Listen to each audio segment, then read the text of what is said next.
Hallo zusammen, Julian von Alles mit Akku hier. Heute möchte ich euch die Tastatur Akku 3068B Plus vorstellen, welches normalerweise in zwei verschiedenen Varianten gibt, einmal mit Jelly Pink Switches und einmal mit Jelly Purple Switches. Ich habe mich in diesem Fall für die Jelly Pink Switches entschieden, da diese linear sind im Gegensatz zu den Jelly Purple Switches, welche taktil sind. Wenn ihr mehr Reviews, Unboxing-Videos und Tests sehen wollt, lasst einfach ein Abo da, kommentiert vielleicht gerne, welche Produkte ihr mal sehen möchtet, gebt dem Video ein Like und jetzt geht's los. Bevor ich die Tastatur auspacke und euch noch ein paar Einzelheiten dazu erzähle, möchte ich euch kurz die Website von Akku vorstellen. Hier möchte ich euch noch mal kurz die Website von Akku vorstellen. Auf die gelangt ihr einfach, indem ihr akkugear.de eingebt und dann seid ihr auch schon direkt auf der Seite. Hier seht ihr die verschiedenen Produkte, die Akku anbietet. Ich hatte mich für die 3068B Plus Tastatur entschieden. Die bekommt ihr aktuell für etwa 110 € und könnt auswählen zwischen Akku Jelly Pink Switches und Akku Jelly Purple Switches. Ich hatte mich ja für die Jelly Pink Switches entschieden, weil die linear sind. Der Versand ging relativ schnell. Ich glaube, die Tastatur war nach ca. 3-4 Tagen da. Ist auch hier angegeben, dass die innerhalb von 48 Stunden versandt wird. Ihr könnt sicher bezahlen, habt kostenlosen Versand und auch 1 Jahr Garantie auf die Tastatur. Nachdem wir jetzt gerade die Seite von Akku gesehen haben, kommen wir zum Unboxing und schauen einfach mal, was wir in der Box alles so finden.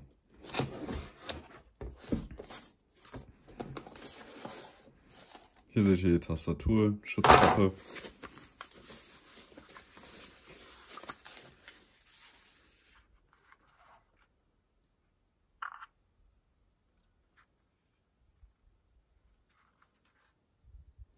Ich werde euch gleich einfach noch ein paar Nahaufnahmen von der Tastatur zeigen, damit ihr sie besser sehen könnt.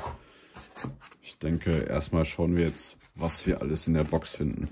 Das Benutzerhandbuch, 2,4 GHz USB-Funkempfänger. Und dann schauen wir nochmal, was hier drin ist. So, ich glaube, das war's. Wir haben ein USB-Kabel,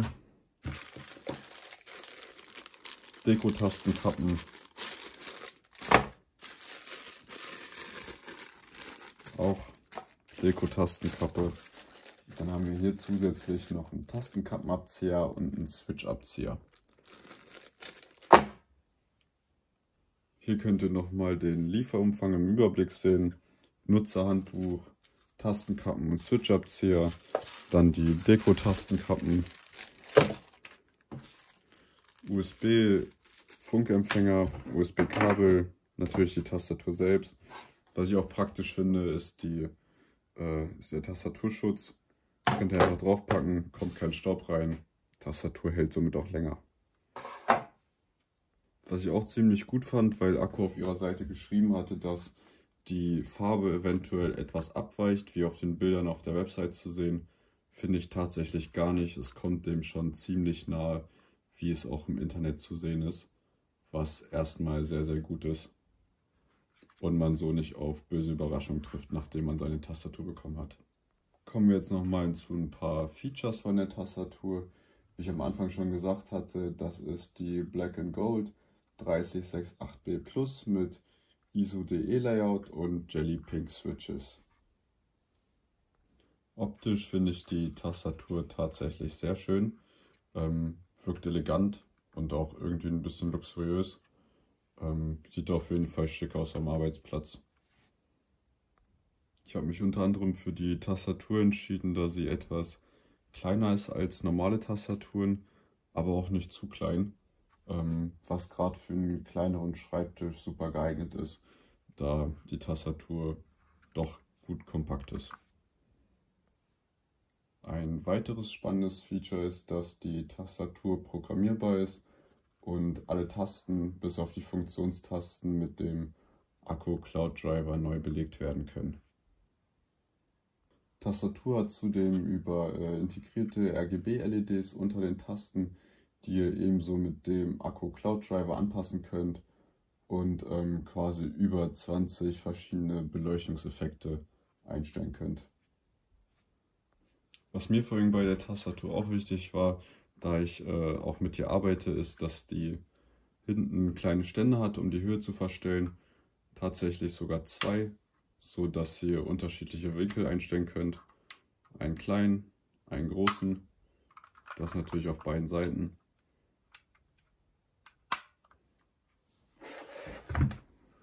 Die Ständer sind unten gummiert und auch wirklich sehr stabil.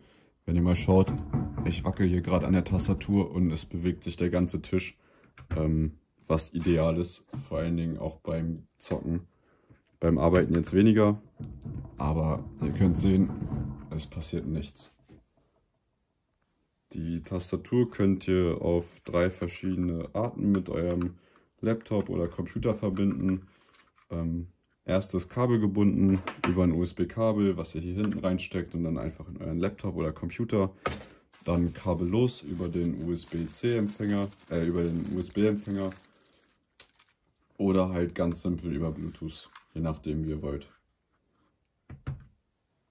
Die Tastatur ist aus Double Shot PBT-Plastik hergestellt, was ein sehr widerstandsfähiges Material ist und die Tastatur so hoffentlich bei regelmäßigem und vielleicht auch exzessivem Gebrauch lange hält.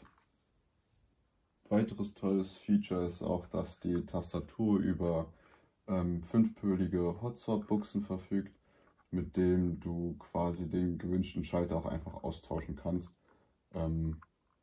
Was super ist, wenn du zum Beispiel mal irgendeine Taste hast, die nicht funktioniert oder vielleicht auch einfach ein anderes Klangprofil haben möchtest.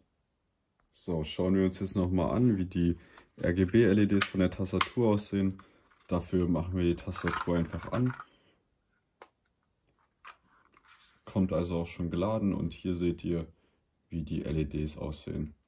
Ich habe mein Zimmer ein bisschen abgedunkelt, damit ihr das sehen könnt. Gehen anscheinend relativ schnell aus, wenn man die Tasten nicht benutzt. Kann man aber, denke ich, im Akku Cloud Driver auch umstellen. Sieht auf jeden Fall toll aus, muss ich sagen.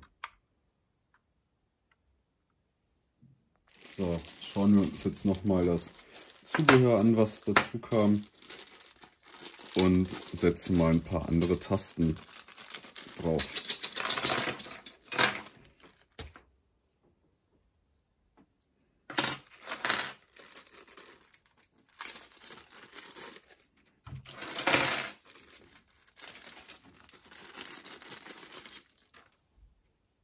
So, schauen wir mal, wie einfach das jetzt funktioniert. Ich muss sagen, es ist ein bisschen schwer hier reinzukommen, aber es geht. Muss man ein bisschen vorsichtig sein, dass man nichts kaputt macht.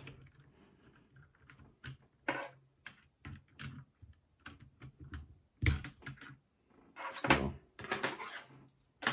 Hier könnt ihr die Switches sehen.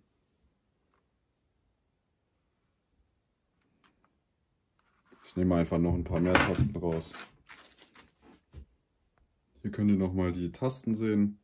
Werde ich jetzt ein paar austauschen und euch das Ergebnis einfach danach zeigen.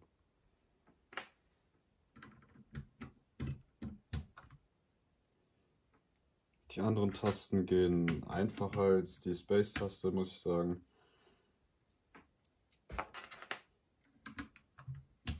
Also funktioniert doch echt relativ schnell.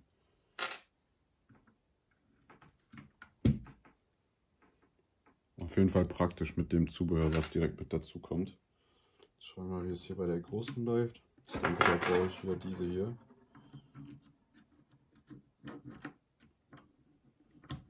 Ja, ich denke mal, es ist schon besser, das Teil für die Switches zu benutzen. Ich habe gerade gemerkt, man kann das Teil hier auch einfach ein bisschen biegen, so es geht dadurch nicht kaputt. Und dann macht es das Ganze auch einfacher, die größeren Tasten rauszunehmen. Hier könnt ihr die Jelly Pink Switches nochmal von Namen sehen. Sind auf jeden Fall linear und nicht taktil, aber das habe ich auch so gewollt. Das Einbauen funktioniert eigentlich auch relativ gut. Müsst ein bisschen doller draufdrücken, fühlt sich am Anfang etwas komisch an, aber ihr hört dann so einen kleinen Klick und dann wisst ihr, dass es eingerastet ist.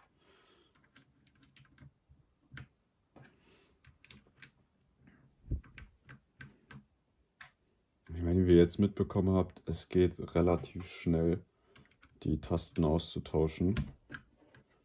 Ich meine, es hat jetzt keine 2 Minuten gedauert. Vielleicht werde ich noch ein paar andere Tasten austauschen, schaue ich gleich mal. So, und zu guter Letzt schauen wir uns noch das Klangprofil der Tastatur an, also hört genau hin.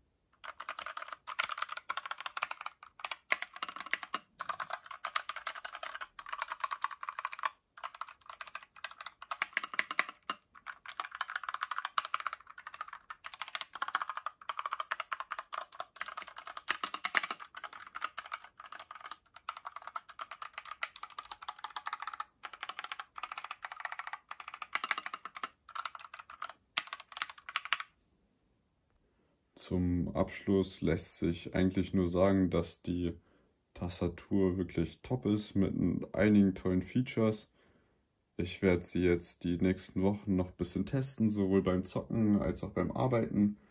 Falls ihr Lust habt, noch ein Folgevideo zu der Tastatur zu sehen, schreibt es gerne in die Kommentare.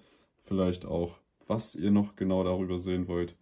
Wenn euch das Video gefallen hat und ihr mehr solcher Videos sehen wollt, lasst gerne ein Abo da, ein Like und bis zum nächsten Mal.